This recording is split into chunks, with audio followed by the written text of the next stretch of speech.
السلام عليكم. أبو علي الحسين بن عبد الله بن حسن بن علي بن سينا وحاوها عالم طبيب مسلم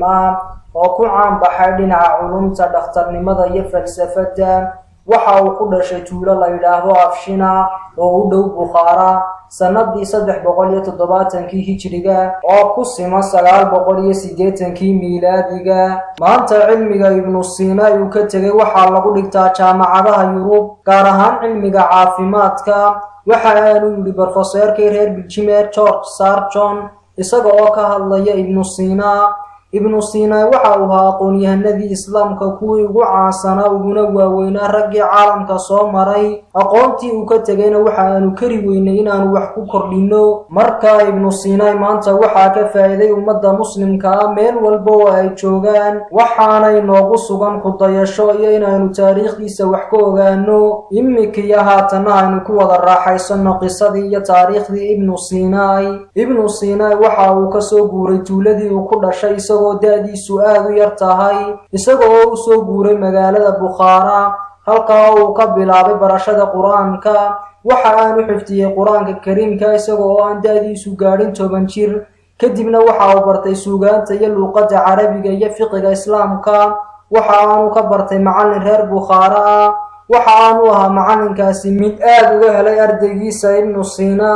waayo waxa uu ahaa mid ka jawaaba su'aal kasta oo weydiiyay macallinkiisu xitaa waxa uu ahaa mid si sax ah uga jawaaba waxyaabaha aanu garanayn macallinkiisu ibnu Sina waxa uu ahaa qof aad u maskax badan waxaana taas ku cadaynaysa inuu bartay quraanka iyo luqadda carabiga iyo suugaanteeda isagoo 10 jir ah waxa aanu akhriyay buugaag aad u fara badan oo kala duwan oo ka hadlaya aqoonta waxa aanu ahaa mid isbara buugaagtaas iyo dhammaan aqoonta uu baranayaba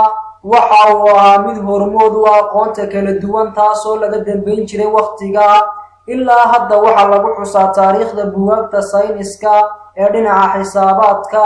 waxa uu ahaa mid bartay oo wax ka qoray xisaabtii ugu caansanayd ee xisaabta Hindiga dhinaca xidigaha iyo caalamka sare waxa uu ahaa mid aad ugu sareeya waxa aanu ka qoray buugaag ku dhow ilaa 5 buug halka uu aqoonta caafimaadka uu aad ugu talax tagay isagoo ahaa mid bartay qaybo kala duwan oo ka mid ah aqoontaas waxa aanu ahaa mid dadka ku daweeyo lacag la'aan laakiin waxa uu soo caan baxay markii uu daweeyay boqorkii ka talin jiray waqtiga Afghanistan isagoo ay daadiisu tahay 17 jir taasi waxa ay u saashay inuu galo maktabadii waqtiga ugu weynayd xilligaas oo ku taalay guriga boqorka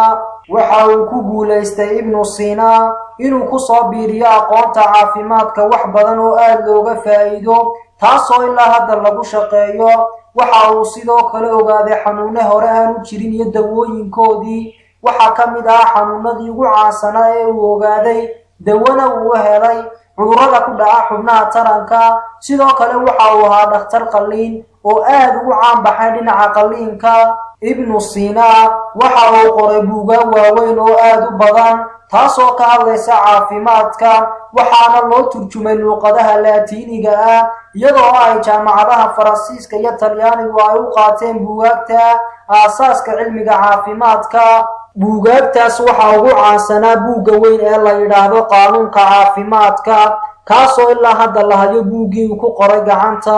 buugaas waxa loo turjumay in ka badan 7 luqadood waxaana lagu dhigan jiray jaamacadaha reer Yurub ilaa dhamaadkii qarnigii tagay sidoo kale waxa ka mid ah buugaagtii caafimaadka ee ugu horeeyay buugaagtii uu qoray ibnu Sina buugga dawooyinka qalbiga buugga siyaasadda jirka iyo wanaaga cabitaanka buugga qalitaanka xubnaha jirka buugga cuntooyinka iyo dawooyinka dhimashadii ibnu Sina waxa ku dhacay xanuun uu ka kici waayay xitaa la sheegay inuu wiigna xanuunsan jiray wiigna uu kici jiray waxa uu adeegsaday dawooyin laakiin waa ay uga sii dareen markii uu arkay inuuna ka kacayn xanuunkan waa uu toobad keenay waxa aanu ku bixiyay xoolihiisii oo dhan masaakiinta waxa aanu sii daayay addoomihiisii isagoo ka codsanaya inay Alle dambi dhaaf u weydiiyaan waxa aanu bilaabay inuu dhameeyo quraanka 3 maalmoodba mar waxa aanu ku geeriyooday Hamadaan oo ku taala Iiraan bishii 6 hijriga oo ku beegan 1730 miilaadiga isagoo 58 jir ah. Ibnu Sinai waxa uu qoray 276 buug oo ka hadlaya aqoontii kala duwaneed ee uu lahaa, iyadoo ay gebi ahaantoodba ay ku qornaayeen luqadda Carabiga, laakiin nasiib darro buugaagtaas ma ay soo gaadhin dalalka Islaamka. waxaa la hayaa oo keliya 70 buug oo uu leeyahay Ibnu Sinai. waxaa lagu tiriyaa aqoonyahanadii ugu waaweynaa ee soo maray caalamka, waxa aanay u aqoonsadeen aqoonyahanadii la midka ahaa inuu ka mid yahay raggii ugu maskaxda badnaa ee soo maray caalamka. waxa aana marnaba lagu ilaabi karin waxyaabihii uu ku soo kordhiyay caafimaadka ee raadkeedu sii joogay ilaa hadda. intaas ayaa aynu ku soo koobi doonaa intii aynu ka soo qaadanay taariikhdii Ibnu Sinai. alla naxariistii jannaha ka waraabiye. wassalaamu calaykum.